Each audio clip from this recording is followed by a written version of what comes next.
오늘은 김광주 시인의 희미한 옛사랑의 그림자에 대해 살펴보도록 하겠습니다.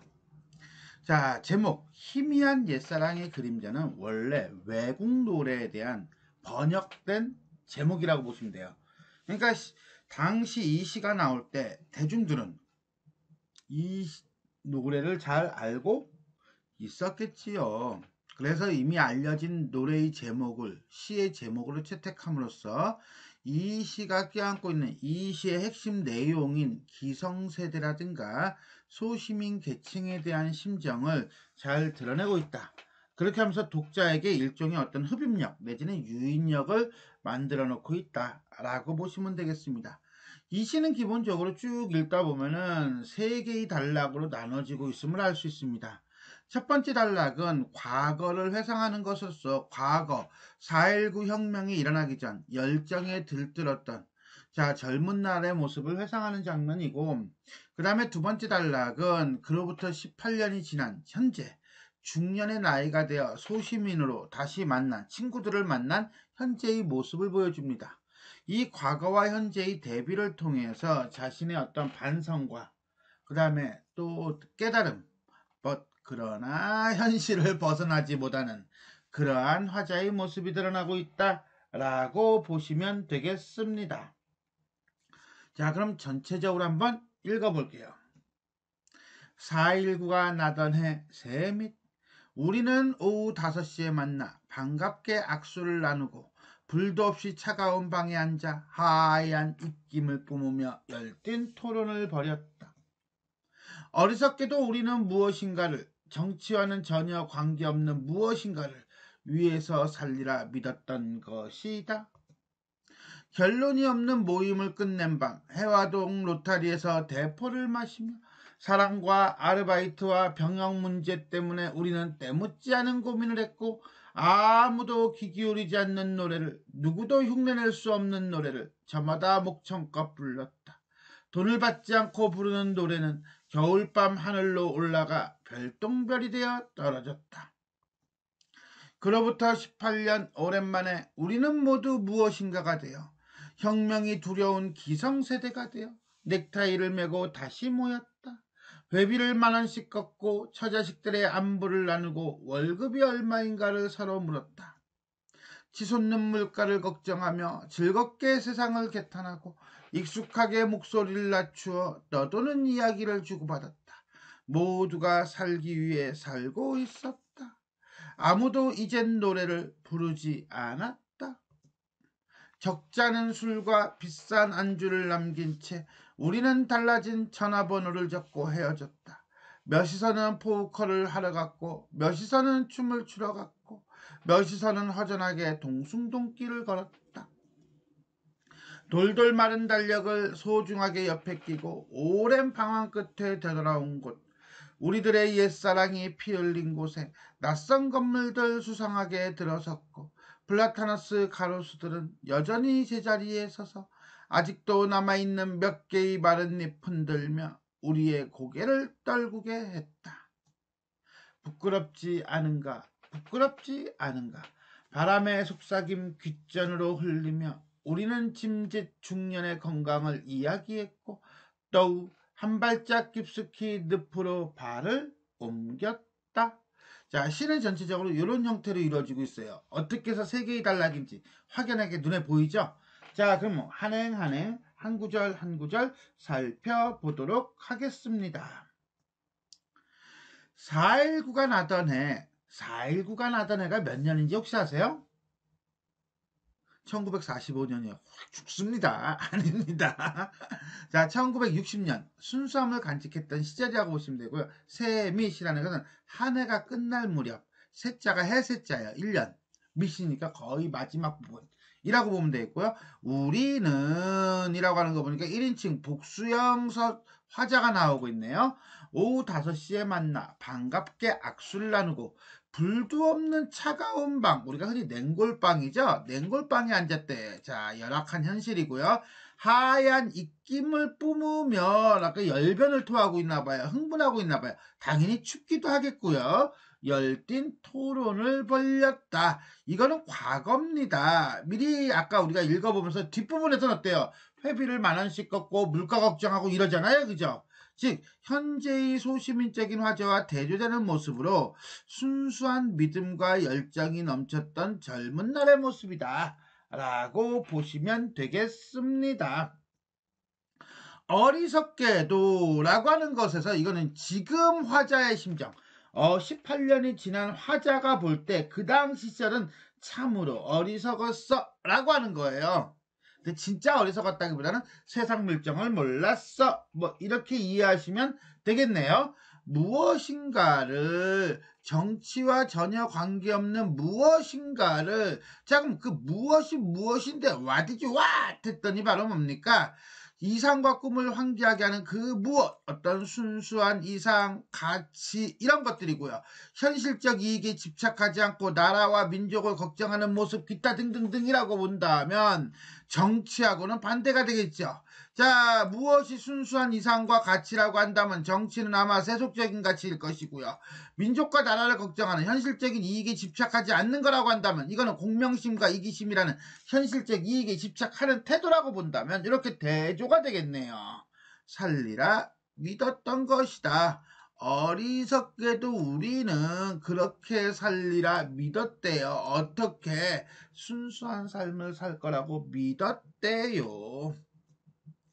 결론이 없는 모임을 끝낸 밤. 그렇지, 결론이 없지. 세상을 바꾸는 게 뭐 결론이 있겠어? 라고 하는 것은 먹고 사는 문제하고는 거리가 먼 토론이라는 거죠. 해화동 로타리에서 대포를 마시며 이때 대포를 총 대포하는 무기라고 생각하면 안 됩니다. 자, 이거는 막걸리예요. 막걸리 큰 사발을 얘기하는 거고요. 대포를 마신다 그러면 우리가 이제 요즘도 그런 거 있나? 잔술이라는 게 있어요.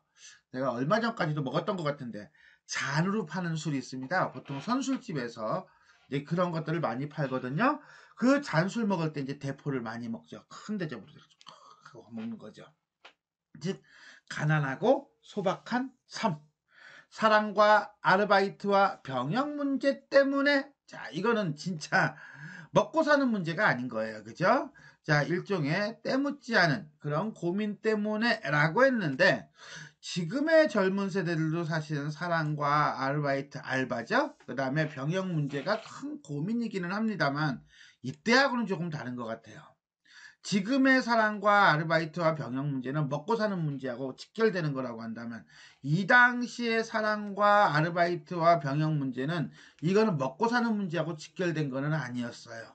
그래서 화자는 얘기합니다. 뭐라고? 때묻지 않은 고민을 했다라고. 즉 이것이 바로 이렇게 되는 거죠. 아무도 귀 기울이지 않는 노래를 그 노래는 순수성을 얘기합니다. 누구도 흉내낼 수 없는 노래를 뭡니까? 순수성을 얘기합니다. 저마다 목청껏 불렀다. 요거 하나 체크 들어가겠습니다. 별별빵. 이따 얘기합니다. 결국은 이거는 세상의 때가 묻지 않은 어떤 젊음의 이상과 순수한 열정 이런 것들을 강하게 노래했다라는 거죠. 드러내었다는 거죠. 돈을 받지 않고 부르는 노래라는 것은 어떤 대가를 바라지 않는 노래예요. 겨울밤 하늘이 되어 하늘로 올라가 별똥별 별은 별이에요. 그죠? 결국 뭡니까? 순수 이상 열정이죠. 문제는 떨어졌다는 게 문제죠. 결국은 이것은 나중에 현실 속에서 사라질 것을 암시하고 있다라고 보시면 되겠습니다. 자, 이렇게 1행부터 19행까지는 4.19 혁명을 겪은 젊은 시절의 순수함과 이상을 다루고 있다라고 보시면 되겠네요. 그로부터 18년 오랜만에 자 1960에서 18년이면 1978년인가요? 시간의 경과죠. 사건이 전환되는 거죠. 화자의 태도가 바뀌었음을 암시하죠. 일행에 있는 4.19 나던 해와 대응이 되는 거예요. 우리는 모두 무엇인가가 됐대요. 자 그럼 이 무엇이 무엇인데 순수 열정 이상? 아니야. 뭐야. 기성세대가 됐대요. 그러니까는 앞에서 말한 무엇과는 다른 무엇인 거죠. 결국 뭐야? 현실적이고 일상적인 직업 정도를 가지고 있는 존재. 결국 젊은 날의 순수와 열정을 잃어버린 존재. 그래서 밑에 있는 기성세대, 혁명이 두려운 기성세대는 소시민적이고 현실에 안주하고 기득권을 지키려는 세대가 되어 넥타이를 메고 현실에 얽매여서 다시 모였다. 진짜 별똥별이 되어 떨어져 버렸네요. 회비를 10,000원씩 걷고 처자식의 안부를 나누고 월급이 얼마인가를 물었다. 우리 예전에는 먹고 사는 문제가 중요하지 않았는데 이제는 먹고 사는 문제가 중요해요. 즉 자신에게 주어진 생활에 순응하며 살아가는 그런 모습을 보이고 있다라고 보시면 되겠습니다. 치솟는 물가를 걱정하며 즐겁게 세상을 개탄하고, 말이 돼 이게? 즐겁게 세상을 개탄한데, 이때 즐겁다는 건 진짜 즐거운 게 아니라 건성으로 진지하지 않게 세상을 비판하고, 그렇지 문제야 문제, 이거는 정치권이 문제야 라고 해서 정치권에 대해서 돌을 던진다든가 대물을 하든가 그런 건 아니죠, 그죠? 그러니까 건성으로 세상을 비판하고 이렇게 되는 거예요. 익숙하게 라고 하는 것은 한두 번 해본 게 아니야. 무엇을? 목소리를 낮춘다는 거예요. 아까는 목청을 높였죠, 그제 노래를 부를 때. 근데 이거는 목소리를 낮춘다는 것은 결국 뭐야? 이 당시 사회적 분위기가 1978년대라고 하는 분위기가 억압적인 사회적 분위기였고, 그것에 대해서 길들여져 있는 모습을 보여주고 있다는 거예요. 그러면서 떠도는 이야기라고 하는 건 연예인의 가십이 아니라 정치 상황에 대한 소문들을 얘기하는 거예요. 그러면서 먹고 살기 위해 살고 있었다. 한마디로 꿈과 이상을 상실한 채 생활에 찌들어 살고 있었다. 그래서 그런가 이젠 아무도 노래를 부르지 않았다. 이 노래가 아까 뭐였죠? 순수라고 한다면 그 순수한 열정이 사라져버린 모습이죠. 적지 않은 술과 비싼 안주를 남긴 채, 와우, 이제 먹고 살만하네, 그죠? 아까는 대포를 마셨다라고 했는데 그거하고 대조가 되네요. 달라진 전화번호를 적고 헤어졌다는 것은 그동안 연락이 빈번하지 않았다는 거죠. 서로 연락이 없었다는 거죠. 나도 고등학교 동창들을 연락처를 다 갖고 있지는 않아요. 그러니까 먹고 사는데 진짜 바빠가지고 이게 이제 연락하기가 좀 그렇죠. 엊그저께 동창들이 이제 고등학교 반창이라고 하죠. 우리가 반창회를 자주 해요. 자주 하는데 난 자주 못 가요. 아무도 학원에서 강의하다 보니까 이 라이프 스타일이 전혀 반대인 거라. 그래서 요번에 또 못 갔죠. 친구들은 또 이제는 간만에 이제 모여가지고 이제는 놀았다고 하는데, 하긴 코로나 때문에 많이 모이지는 못하고요. 예전처럼 그렇게는 못하고 그냥 1박을 했던 것 같아요. 그래도 이런 걸 알 수 있는 거는 요즘은 또 메신저들이 워낙에 좋은 게 많아서 사진도 올리고 이러다 보니까 소식을 좀 알고 하기는 하겠죠. 자, 뜬금없이 딴 얘기했습니다. 뜬금없이 딴 얘기했고, 자, 살다 보면요, 나이 먹고 사회인 되고 생활인 되고 하다 보면 이 어렸을 때의 것들을 많이 잊기는 해요. 나도 그러면 어찌 본다면 적지 않은 술과 비싼 안주를 남길 수 있는 처지는 아니지만 별똥별이 되어 떨어진 존재라고 보면 되겠네요. 자, 요 대목은 쓸데없는 얘기 자국하네. 이제 그만합시다. 먹고 사느라고 연락이 없었다는 것이고요. 어느 정도 그래도 성공적인 삶을 살고 있다는 얘기겠죠. 몇은 포커를 하러 갔고 세속적인 삶이고요. 몇은 춤을 추러 갔고 향락적인 삶이라고들 합니다만은 그냥 같은 맥락이라고 보시면 돼요. 어떤 맥락입니까? 자, 이런 거죠. 어느 정도 부를 쌓았고 그 다음에 성공적인 삶을 사는 모습이에요. 근데 몇은 허전하게 동숭동길을 걸었다. 이때 동숭동이라는 해화동이에요. 자, 이것은 결국 뭡니까? 과거 젊은 시절에 대해서 향수를 느끼면서 걷게 되었다. 이런 식으로 이해하시면 돼요. 자, 20행부터 37행까지는요, 중년의 기성세대로 살아가는 친구들과의 재회. 돌돌 마른 달력이라고 하는 것은 일상적 생활을 얘기하죠. 요즘은 달력 안 갖고 있는데 70년대하고 80년대는 70년대하고 2000년대는 여기 벌써 2022년대네요. 그죠? 오늘이 11월 22일이니까 세밋은 세밋이네. 얼추. 하지만은 벌써 시간 많이 지났다. 지금 달력 있나요? 돌돌 많은 달력? 돌돌 많은 달력은 좀 크고요. 그 다음에 벽에다 걸어 놓는 건데 이런 거 갖고 있나 모르겠다. 달력 말고 인력도 있어요. 인력 그러니까 한 장씩 매일같이 찍는 게 있어요. 얘. 내가 어릴 때는 그거 썼었고요. 그 다음에 시골집에서는 꽤 오랫동안 썼던 것 같은데, 하여튼 인력 말고 돌돌 많은 달력을 소중하게 옆에 끼고, 한마디로 뭐야? 순응하며 사는 삶이에요. 오랜 방황 끝에 자신의 어떤 중년의 삶, 순수를 잃어버렸던 삶, 현실에 매몰되어 갔던 삶을 방황이라고 얘기하고 있습니다. 그런 걸 본다면 자신의 삶에 대해서 긍정적으로 보고 있지는 않은 거죠. 그죠? 되돌아온 곳. 거기가 어딥니까? 대학로죠. 우리의 옛사랑이라고 하는 건 바로 뭡니까? 젊은 날에 순수했던 거, 열정이 있었던 것이 피 흘린 곳에 낯선 건물들이 세상이 변했죠. 수상하게 들어섰답니다. 그 말은 결국 순수함이 사라졌다는 거예요. 그렇지만 버트 비우티 여전히죠. 과거에도 있었고 지금도 있어요. 뭐가요? 플라타너스 가로수들은 제자리에 서 있네요. 그럼 이 낯선 건물과 플라타너스 가로수들은 반대가 되겠죠. 그러면서 얘네들은 시간의 흐름에도 변하지 않는 존재고요. 화자하고 대조가 되는 존재고요. 화자로 하여금 반성의 계기를 제공하는 자연물이다 라고 보시면 되겠습니다. 아직도 남아있는 몇 개의 마른 잎, 그 마른 잎은 화자로 하여금 부끄러움과 죄책감을 일깨우는 존재이면서 고개를 떨구겠다. 고개를 떨군다는 것은 고개 내려다보는 거죠. 부끄러움과 죄책감. 부끄럽지 않은가 진짜 이렇게 얘기를 하겠어?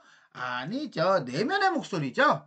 바람의 속삭임을 귓전으로 흘리며 잠깐 자, 이건 뭐야? 귓전으로 흘려들어요. 흘려들은다는 것은 집중해서 듣는 게 아니죠. 일종의 외면이에요. 그래서 그런가 우리는 짐짓 일부러 중년의 건강을 이야기할 때 현실적인 얘기를 한다는 거예요. 왜? 그것은 부끄러움을 회피하려는 거예요. 그러면서 또 한 발짝 깊숙이 무엇으로? 늪으로. 여기서 말한 늪이라고 하는 것은 부끄러운 삶, 현실에 타협하는 삶, 별똥별과 대조를 이루는 삶을 사는 것을 얘기합니다. 그걸 늪이라고 그래요. 한 번 빠지면 나오기가 힘들어. 이미 익숙해져서 빠져나올 수 없는 일상으로 돌아가는 화자의 모습이 나타나고 있다라고 보시면 되겠습니다. 38행부터 49행까지는요. 순수와 이상을 잃은 현실의 삶에 대한 부끄러움 정도로 이해하시면 되겠네요. 자, 그럼 우리가 전체적으로 한번 정리해 봅시다. 사실적이고요. 회고적이죠. 과거, 현재. 시간의 흐름이고요. 그 다음에 소시민적 삶에 대한 안타까움과 부끄러움을 얘기하고 있다. 특징 첫 번째, 과거와 현재의 대비를 통해 화자의 처지와 정서를 부각하고 있다. 4.19가 나던 셈이시죠. 과거예요. 그때는 우리는 어떻습니까? 열띤 토론을 벌였어요. 자, 그런데 18년이 지난 오랜만에 우리는요, 토론을 벌이는 게 아니라 얼마인가, 월급이 얼마인가를 서로 묻습니다. 즉, 순수하고 열정적인 젊은 시절, 과거와 소시민적인 삶, 현재를 대비하고 있다라고 보시면 돼요. 그리고 우리는 노래를 목청껏 부르죠. 하지만 지금은 익숙하게 목소리를 낮추어 떠도는 이야기를 주고받습니다. 즉 이런 걸 통해서 뭐합니까? 화자의 반성적 태도를 드러내고 있다라고 보시면 되겠습니다. 자, 요걸 한 번 더 가볼까요? 라고 한다면 플라타너스 가로수들은 여전히 제자리에 서서 우리의 고개를 떨구게 하죠. 그럼에도 불구하고 우리는 한 발짝 깊숙이 어디로? 늪으로 발을 옮깁니다. 자, 이런 점에서 본다면 플라타너스 가로수는 화자의 현재 삶을 반성하게 하는 계기가 되는 자연물이고, 늪은 벗어나지 못하는 일상적인 삶, 즉 소시민적인 삶을 의미한다 라고 본다면 화자는 현재 자신의 삶에 부끄러움을 느끼지만 이러한 부끄러움을 외면하고 체념하며 일상으로 돌아가는 소시민적인 모습을 보이고 있다라고 볼 수가 있겠습니다. 일상어의 사용과 서사적인 줄거리를 통해 현실적 생동감을 부여하고 라고 했는데 이 서사적인 줄거리라고 하는 건 조금 전에 우리가 봤던 것들이에요. 자, 요걸 크게 세 단계로 이루어지고 있는데 전반부에서는 앞단계죠. 자, 전반부에서는 젊음과 열정을 지녔던 과거의 젊은 시절. 후반부에서는 소시민으로 살아가는 삶에 대한 반성과 상념. 그렇게 해서 과거와 현재를 대비시키고 그 다음에 예전과 변함없이 서 있는 플라타너스 가로수를 보면서 부끄러움을 느끼지만 결국은 현실에 순응하고 살아갈 수밖에 없음을 노래하고 있다는 점에서 이야기가 드러난다 라고 볼 수가 있는 거지요. 자, 이렇게 해서 우리는 김광규 시인의 희미한 옛사랑의 그림자에 대해서 살펴보았습니다. 지금까지 내용이 도움이 되셨다면 좋아요와 구독 버튼 눌러주시고요. 알람 설정 부탁드리겠습니다. 수고하셨습니다.